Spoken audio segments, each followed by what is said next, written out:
Ho ho buddies, welcome to Borderline Games. I'm Gareth and today we're playing Chaos Head. And we're in the middle of the Crying Sky ending. I feel like we might have this done in this episode. I've been promising that for the last couple of episodes, but you know. I guess that's just how it goes sometimes. Let me just make sure I've got my details up. Okay. So, we've had Takumi living through the eyes of all the people that have died in the New Generation murders. I'm assuming that it's some kind of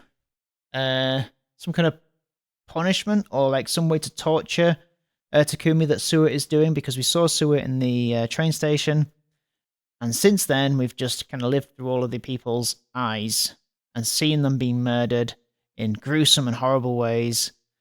And how many times has Takumi died vicariously? I think it is now a total of 7. So let's carry on.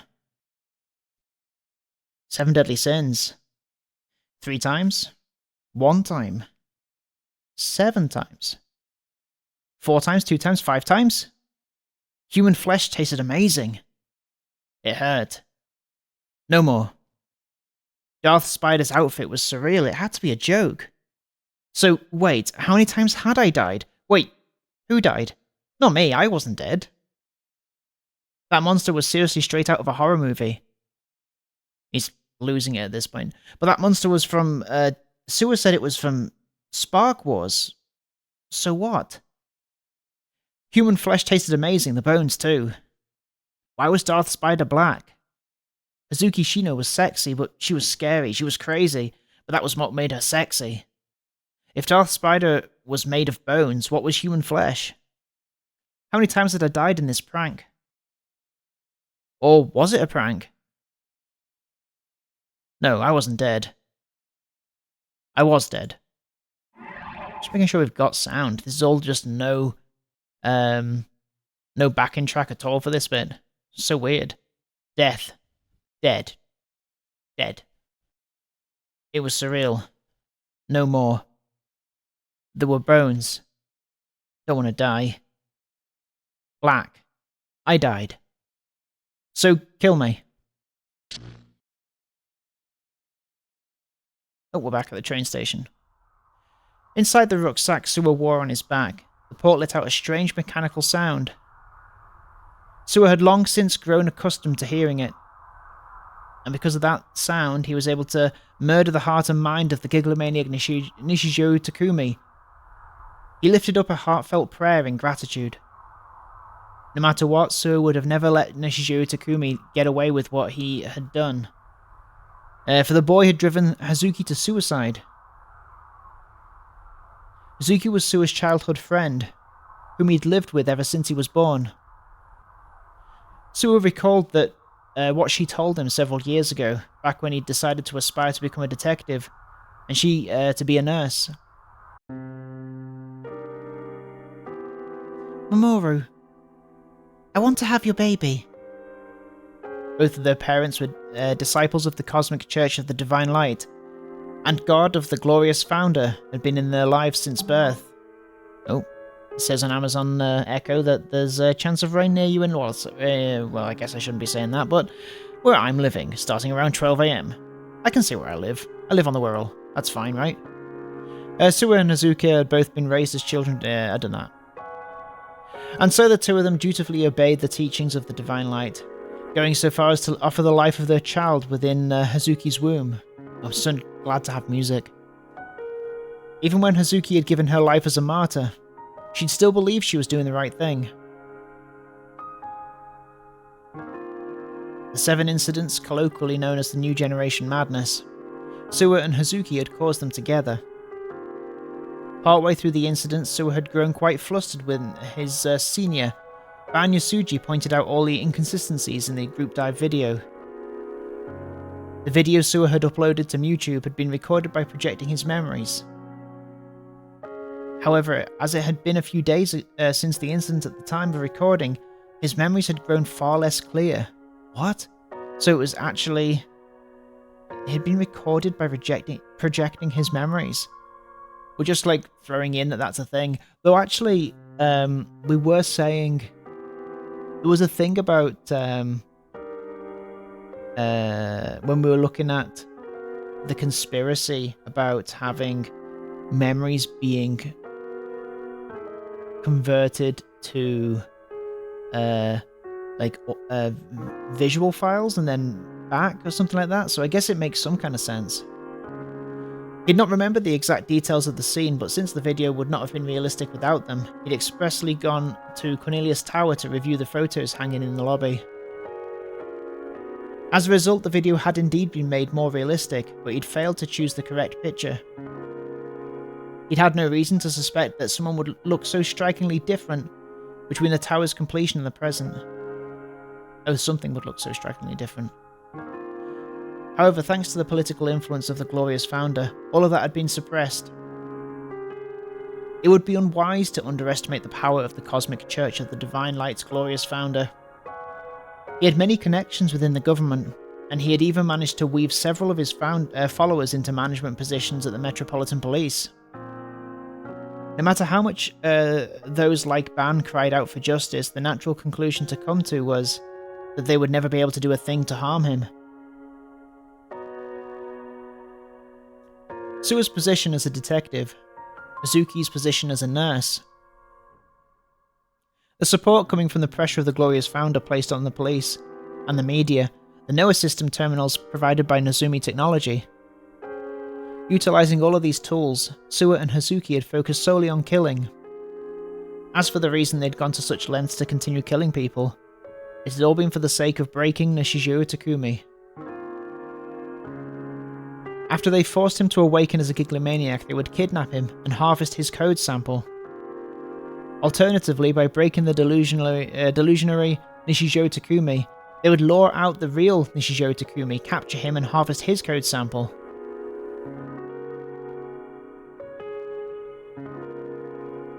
As long as it was Nishijiro Takumi, it made no difference if he was real or a copy.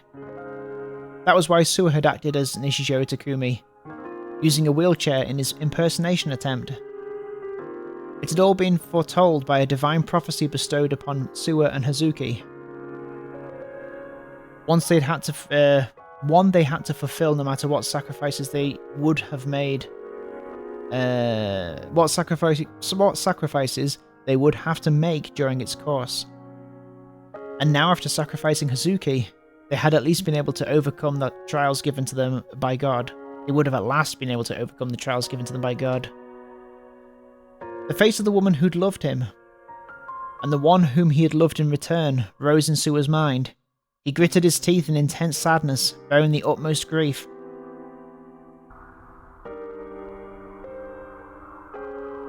As he bathed in sorrow, Sua approached Nishijiro Takumi, whose mind he had just slaughtered.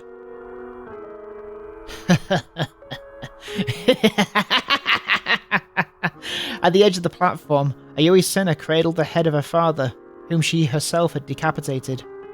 She'd fallen to her knees long ago, and now she sat alone atop the train tracks. Her chest dyed a deep crimson from her father's blood. She laughed, but that was her laughing. Drool slovenly seeped out from her mouth. Her eyes were unfocused. Sua, now having composed himself, glanced at the girl. She's already long gone, he muttered to himself inside his head. In any case, her usefulness had expired and he felt no need to kill her. From the Giglomaniacs who'd been gathered in Tokyo for Project Noah, there were still two whose code samples had yet to be harvested. This number excluded Kusunoki Yua, for she was an irregularity that had never been suspected of being a Giglomaniac. The remaining targets were Nishijiro Takumi and Urahara Kazui. It had to be the infallible guidance of the Divine Light that the two of them had fallen right into Sua's hands, in the same location even. He'd now received total proof that his actions had always been proper and just. For this he held endless gratitude toward heaven and the glorious founder. Upon reaching Takumi, he dropped to his knees, grabbed the limp boy's upper arms and attempted to forcefully pull him to his feet.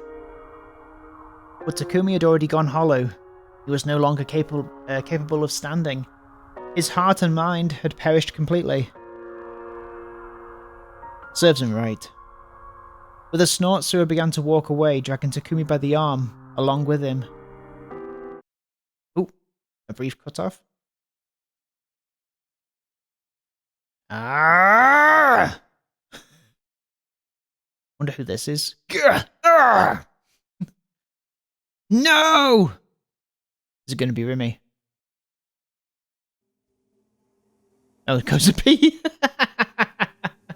Kozapi was shouting something. It sounded painful, like she was hurting. Maybe having fun? I blinked my eyes. It was Kozapi. She was hanging from some weird cross art. Rimi was at her feet. She was lying on the ground, tied up around and around. Kozapi was weird. Her clothes were torn a lot. They were in pieces. And there was creepy crawling. Creepy crawling? What was? Her shell, her skin, her cheeks and her neck and her arms and around her belly button and up her thighs and creepy crawly, squishy washy. Lots of thingies were wiggling under Kozapi's skin. Not 1, 10 thingies, 20, maybe 30 thingies. I think they're parasites. Yucky little caterpillars. Ah! Kozapi shakes her head around. Her eyes went everywhere. Lots of drool dribbly drips dribble. Her face looked super stupid. It looked funny. And she was also wearing a thingy on her head. It had lots of cords coming out of it, like a toy, like a super duper Power Ranger set toy or something. Is there something amusing? Is there something Ormsig? Nishijiro Takumi? An old guy I'd never seen before. Who? Ah, I see. So you're consciously synchronized with Aoria Kurozoi's Dualisium. You're quite the curious specimen, aren't you? There's no need to show such full cheer. I'll make sure to Tara Yuro completely for torture after her. Who's next? Me? I didn't want that. Who's next? Me? No, I didn't want that. Who's next? Me? No, I didn't want that. I didn't want any suffering. I didn't want any pain. Taku. You can stop him. Is that Rimi? Right now. You can stop him. I know you can. My wrist should have been tied behind my back, but suddenly, as if it had a will of its own, the cord loosened and fell to the floor. Tied up and lying on the ground, Rimi turned just her gaze to me. Her eyes pleaded with me. A gigantic device sat in the center of the dome-shaped room, giving off an eerie hum. That's Noah the Second. Destroy it. Rimi's eyes asked this of me. A tall, intellectual-looking man, Narose, had his back turned to me, and he was watching Kozapi's torture with an earnest look on his face. He hadn't noticed me moving. There was no one else around, not even Suo. I could do it now. I was the only one who could. But I was scared. What if Narose caught me? What if I failed? When I thought these things, my body began to tremble. There was something seriously wrong with this game, forcing the fate of the world onto someone like me. But I had to do it. That realization and resolve came to me with surprising ease. Maybe I'd grown stronger. Yeah, that was it. I was strong. I was super strong now. I stood up slowly. Narose still hadn't noticed. For a final boss, he was a total dumbass. Was it that fun watching Kozapi suffering? Raw disgust flowed through me. I gritted my teeth. Come forth, D-Sword. Ripples appeared in the open air, and a blue light burst forth. I grasped it. I felt it. Neither cold nor hot. Neither hard nor soft. I drew it from the direct sea, and a long, grand sword settled in my hand. What? He finally noticed me, but it was too late. I real booted my D-sword. I sent particles flying into everyone's dead spots. I'd done it completely unconsciously. The method that I'd used or how it worked didn't matter to me. I just had a delusion, and it'd come to be. I gripped the hilt of my D-sword with both hands. Its glow transformed from blue to red. Your heart and mind should have been annihilated. Hirose stared at me in disbelief. He was shrinking back. I'd won. I grinned from ear to ear, raised my sword, and formed a delusion. This was a sword of light. It possessed incredible power to cut through the very air itself. If I called forth all its power and swung the blade, it could reduce anything on this earth to rubble. Take this! I couldn't come up with a name for my special attack right on the spot, so I just gave up on shouting something out. Besides, this wasn't some shonen manga. Arrgh! I took the power I'd stored in my D-sword from my delusions and unleashed it all towards Noah II. Bing!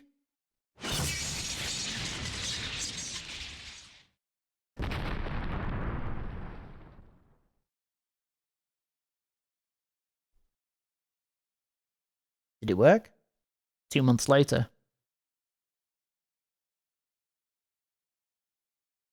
The winter sky was barely blue, but in exchange, unlike the summer sky, it was crisp, cool, and carried an almost translucent aura. It was morning. A few minutes ago, my eyes had opened to the sound of my alarm clock, and now as I brushed my teeth, my gaze shifted up toward the sky. It had been 2 months since that insanity. Shibuya was still in the midst of its reconstruction efforts.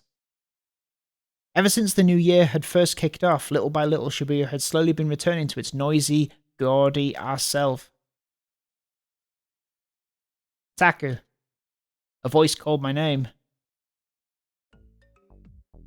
When I turned around, I saw Rumi making her way up the stairs. I hadn't seen her in her school uniform since that day. Rumi gave me a big smile and took a salute-like pose. Fishy, good morning. Let me get some breakfast whipped up for you. This has got to be a delusion, right? Rumi was holding a bag from the convenience store. Inside was some eggs, milk, and white bread. Standing in front of the sink, she cheerfully started making preparations. For the past 2 months, Rumi had made it a point to come to my base pretty much every morning to cook me breakfast. Apparently she hadn't done much cooking before she'd met me, so this doubled as practice for her. I wanted to tell her not to use me as a guinea pig, but just being able to eat a girl's home cooking at all made me incredibly happy, so I just bit my tongue and put up with it. School starts up again today. You excited? Ever since the earthquake, Sumai Academy had been closed down, but it was finally reopening today. I plan to use this opportunity to leave behind my semi-shut-in lifestyle, starting by seriously attending school. You know, just the thought makes me pretty happy. Getting to go to school with you again, I mean.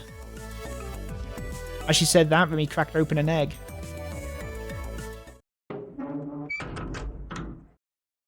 As one would expect, it wasn't exactly feasible to eat outside right in the middle of winter. You'd freeze your ass off. To avoid that, Rumi carried inside the 2 servings of toast and scrambled eggs she'd made for us, and set them down on the small table beside each other. And once her hands were free, the two of us sat down next to each other on the sofa. Well, dig in. Thanks. After putting my hands together, I reached for the butter sitting on the edge of the table. However, Rumi had done the same thing at almost the same time, and our fingertips brushed up against each other atop the container of butter. Oh? Ah. What a rom-com-ass plot point. Smiling wryly at that in my head, my eyes soon met those of Rumi's, who was sitting extremely close to me, and my heart began to pound. Rumi didn't take her eyes off of me, nor did she pull back her hand. Both of us had gone rigid, staring at each other as our fingers touched. Taku. Rumi entwined her fingers with my own. Her eyes softly closed, and then she ever so slightly lifted her face. Naturally, I held Rimi's hand in return. I slowly neared her lips. Who's this, do you think? Is this going to be, Masumi? Is that his name? Are you guys seriously flirting this early in the morning?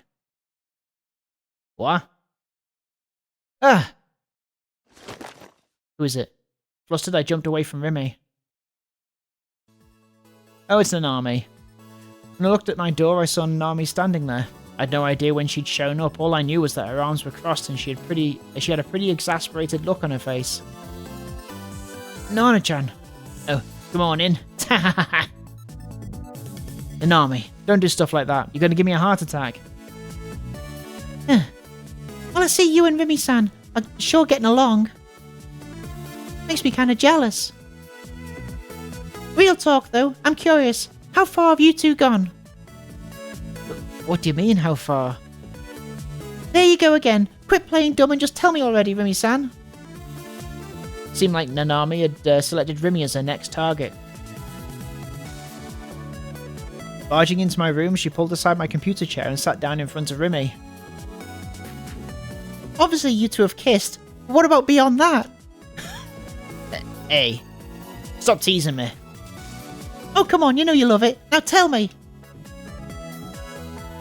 Not telling. Oh, fine. Then you tell me, big bro. How far have you two gone? I'm not telling you. Besides, we haven't even kissed yet. Gah! Why did you have to remind me? God, I'm such an idiot. I had so many chances before now. I hate myself. At this rate, it felt like I'd never lose my V-card. Starting to get depressed at how much of a loser I was, I gulped down some milk. You never know, Rimi-san. If you take it too slow, I might just end up stealing him away from you. Weird. Practically a gallon of milk spurted from my mouth. Oh, I see, that's what he was doing. Ew, that's nasty! This has got to be all fake. What, you just... I was just kidding, don't be so uptight. Phew, could we please stop trying to give me a heart attack?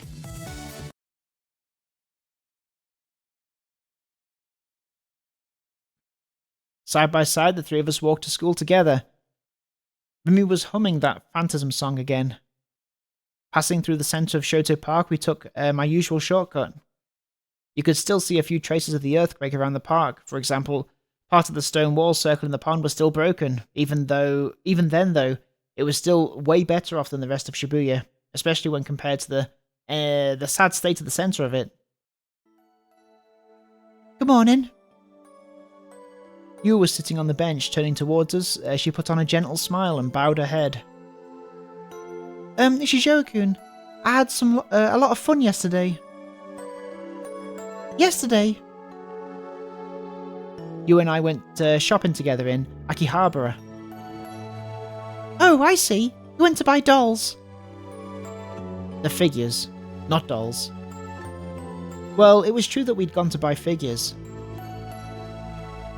The moment I got home, I put my brand new Sarah-chan on display in my room. I wish I could have gone. What, Rimi, are you interested in figures? When I asked that, Rimi gave a slightly sheepish smile. Well, it's more like... I want to like the stuff you like, Taku. Whoa, talk about bold. Alright then. You can come along next time. Huh, really? Thanks a bunch. You and Rimi had really hit it off. This is weird.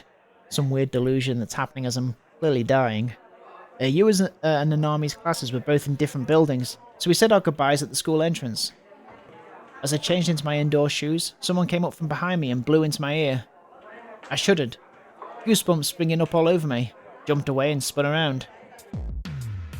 There stood Ayase, wearing a narrow smile. Hehehe. Good morning, Takumi. Oh, morning. Morning, Aya-chan. Aya-chan. Ayase tilted her head when she heard Rimi call her that. I've never been... That's the first time someone has ever called me that. I do not mind it.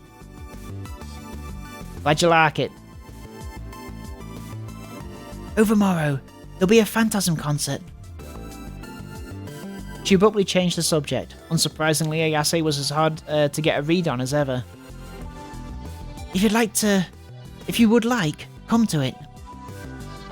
Is that directed at me? I am indeed talking to you, Takumi. And to Rimi. Well, really? I'm going. 100%. Phantasm had broken up a while back, but I'd heard that they'd taken a sudden revival after the new year started up. I didn't know where the change of heart had come from, but what I did know was that I wanted to hear more of Ayase singing. But I will not give you Takumi. I will not give you Takumi. I didn't really know what was up with the but Ayase reached out and softly caressed my cheek as if she was showing Rimi her place. See you later, Takumi. With a bewitching smile, she climbed the stairs in front of us. In a daze, I watched her go without the faintest clue of what just happened. Taku, you're drooling. Huh? I quickly shot a hand to my mouth. Ah ha ha ha, gotcha. Okay, when we reached the outside of our classroom. Takumi-chan. Who is this? Oh, it's her. Kozupi. Came racing down the hallway, her smile stretching from ear to ear.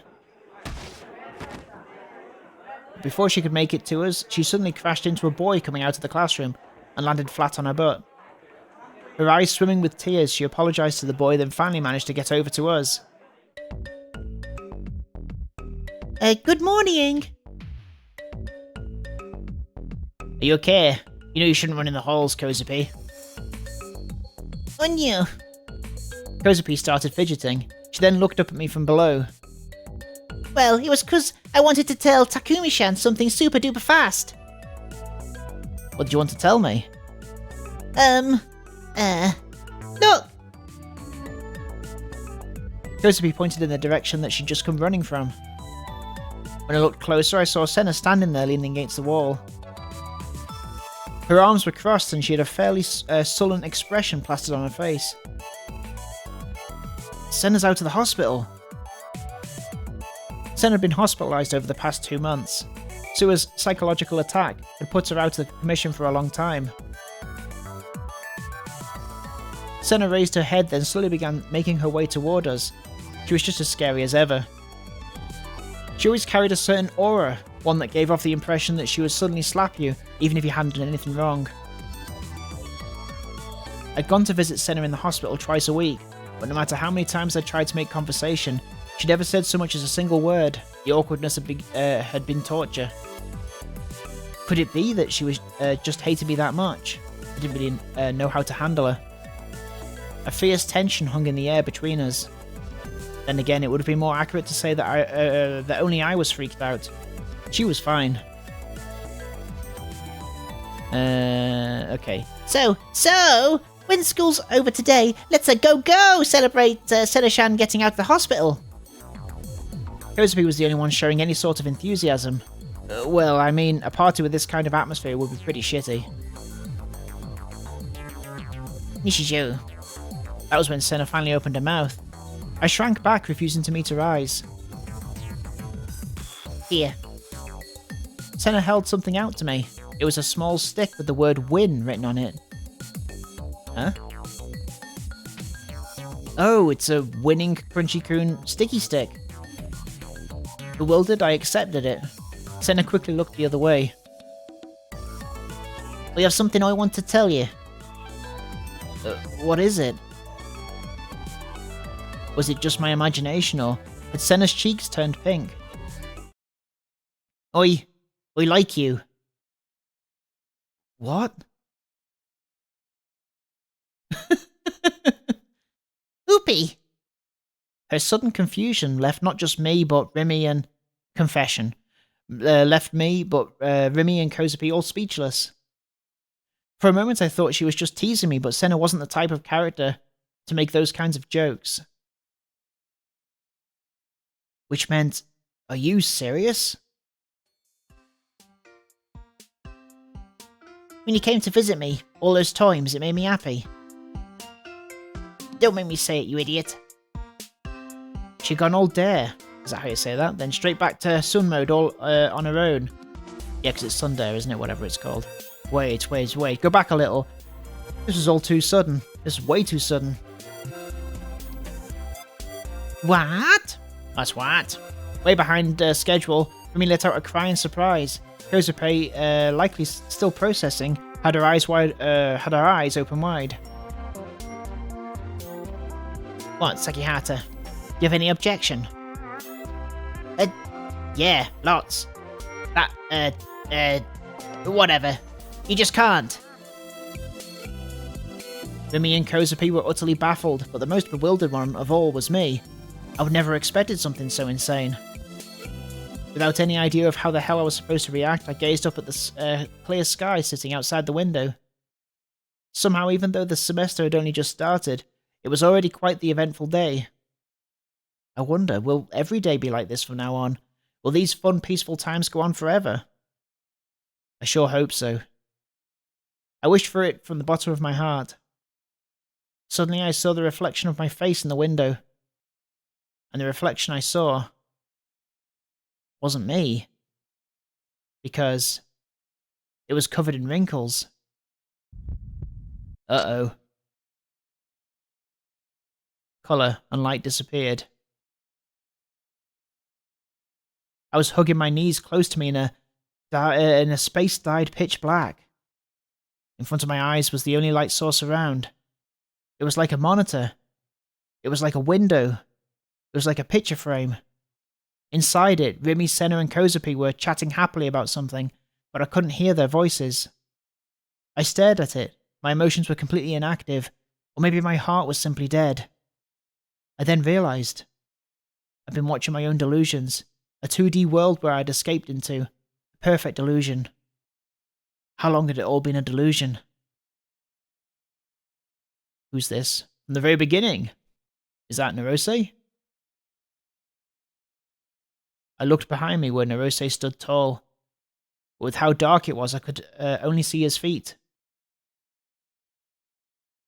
Suwaku annihilated your heart and mind, did he not? So ever since he'd done that, I've been in a delusion the entire time. I was able to harvest your code sample. Now that you've served your purpose, you are free to return to dust whenever you please. I felt nothing. My heart was dead after all, so I shouldn't have felt anything. And yet a single tear trickled down my cheek. In the end, I'd gone right back to being a loser. I'd run away from the painful reality. How wonderful it is that you see a pleasant dream in the end. Even to the very end, I'd been a completely worthless human being. I'm sorry, Remy. I apologise, but I didn't really understand why I had to anymore. I didn't feel any guilt. And so I decided to return to my delusion from earlier. Hopefully someone would kill me one of these days. So until then, I wanted to fully immerse myself in the happiness that came from the world I'd escaped to. Well, that's kind of dark and sad.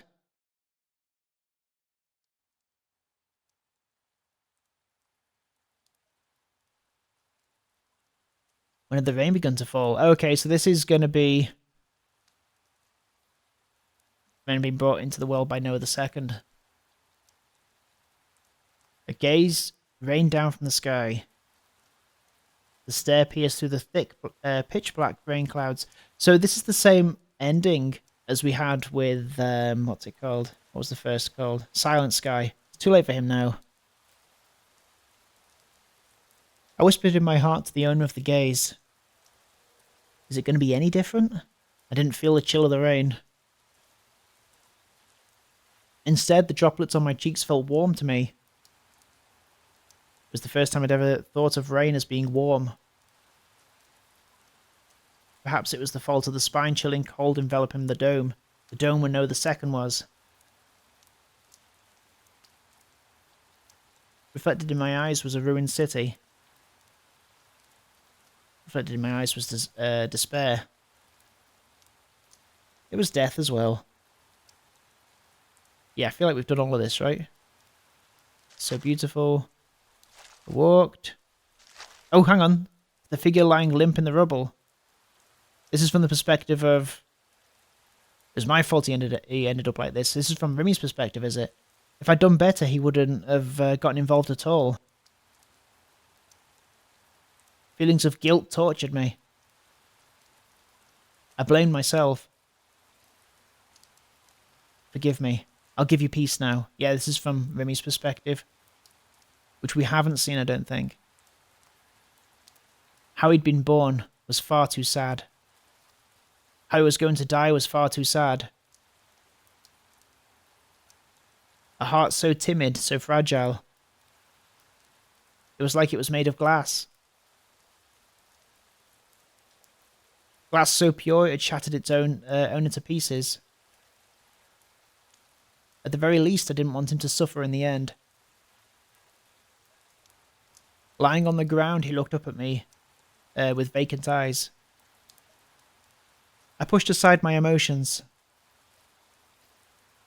Though I was looking at him, I tried to distance myself in an attempt to stave off my tears. If you and I were the only ones left in the world, if we stared into each other's eyes like this for all eternity,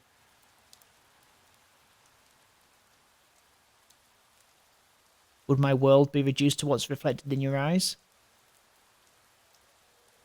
Would your world be reduced to what's... Yeah, was this what we saw? Is it now reverted back to Takumi's?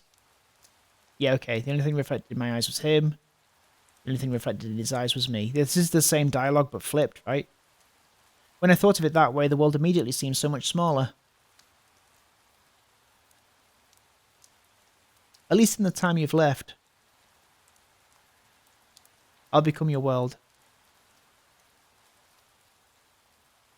Whether the world is painful, whether the world is agonizing, or whether the world is sorrowful.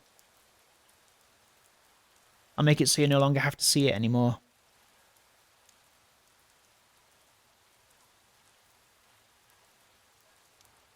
Gathering my resolve, I let out a whisper. Eh. Lowering my head, I spread my arms wide.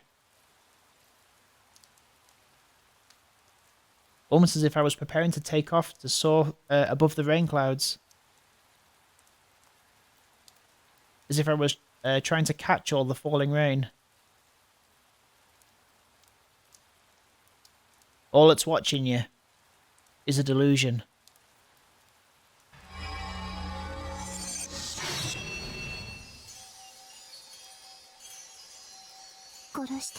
I'll put you to rest now. Feathers of light danced about. They served as a gift handed down from the sky.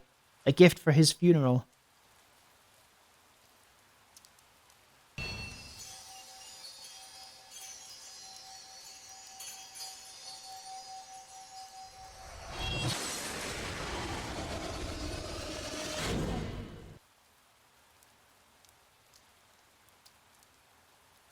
I slowly knelt to the ground right before his collapsed body.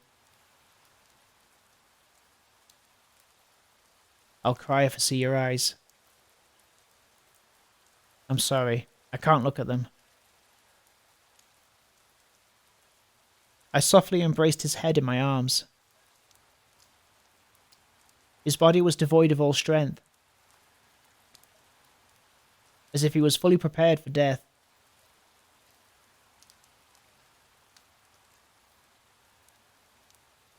It's all so cruel, isn't it? Ain't it? I'm sorry. I'm so sorry.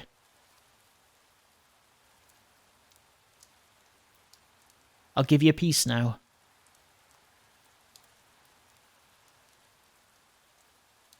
His demeanor told me that I wasn't just doing this for my own sake. He has a very peaceful smile on his face. But that smile was so sad. Even though I'd held it in all this time. Tears began to well up. I'd held them back because I didn't ever want him to see those tears. He'd finally found peace.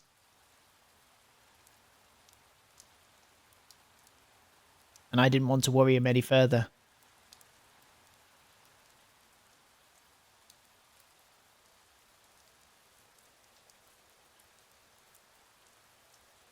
I kissed him on the lips.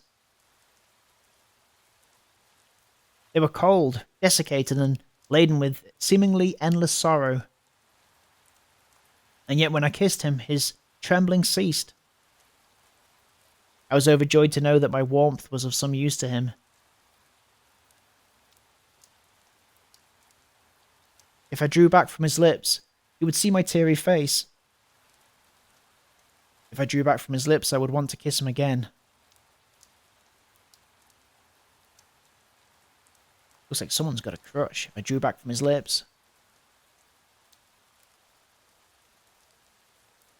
I'd be struck with such selfish feelings, I wouldn't be able to kill him anymore. My lips still enveloping his, I sank my D-sword into his chest. The sensation of it tearing through his skin, boring into his flesh, weaving through his bones. Nice. And slowly sinking through to the center of his body. It all passed through the sword and into my hands.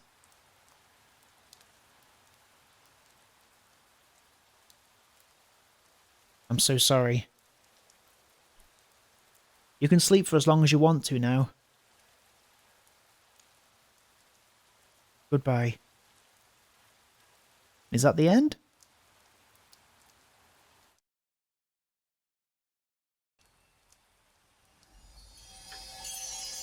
Was the sky blurring because of the rain? Because of my tears? Look at him, the delusion disappearing.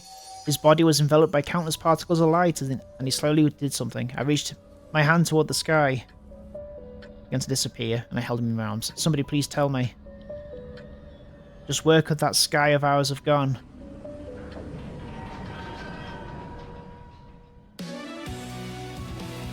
Yay, we did it! We did Chaos Head. Crying Sky? It is Crying Sky.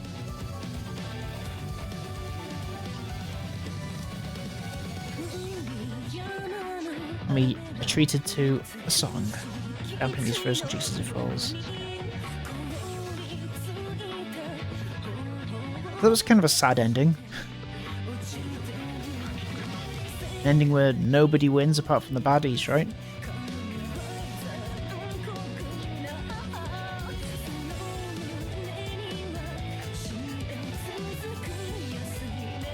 Can I skip this? Nope, can't skip it. Nope, can't skip it. Oh well, I guess we'll listen to this song for a bit.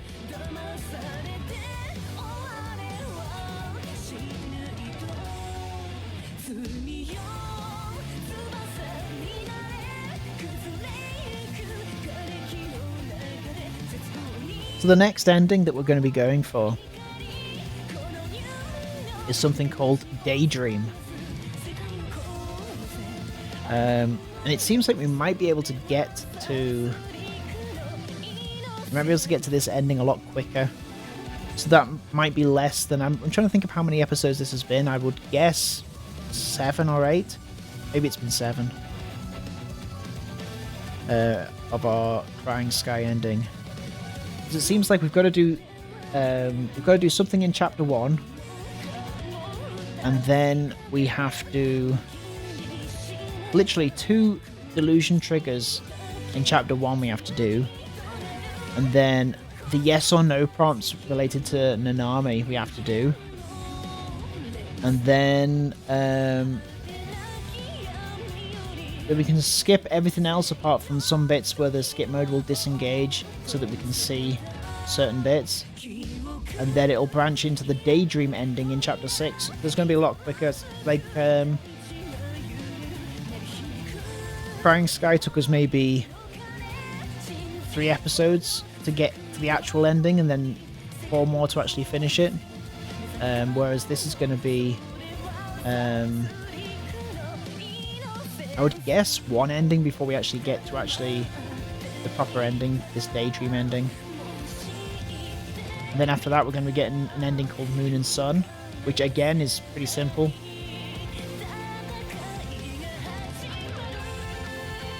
Which is interesting. So we're going to do the Delusion, where we're talking to Masumi with the sun and, Moon and Sun ending. And we've got specific answers to those prompts.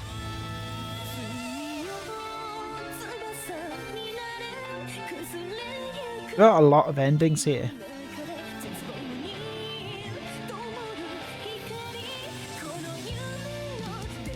I wonder whether some are better to do than others, but I think we have to do them all to get the true ending, so I think we're going to have to go through every one. It'll be worth it though, right?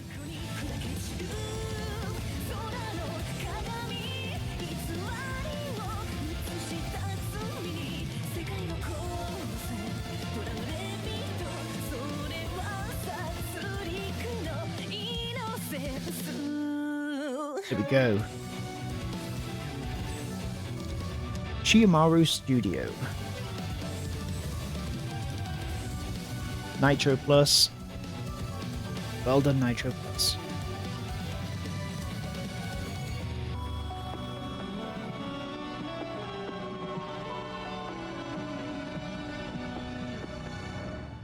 And has that unlocked the next one, or could we have done Daydream regardless?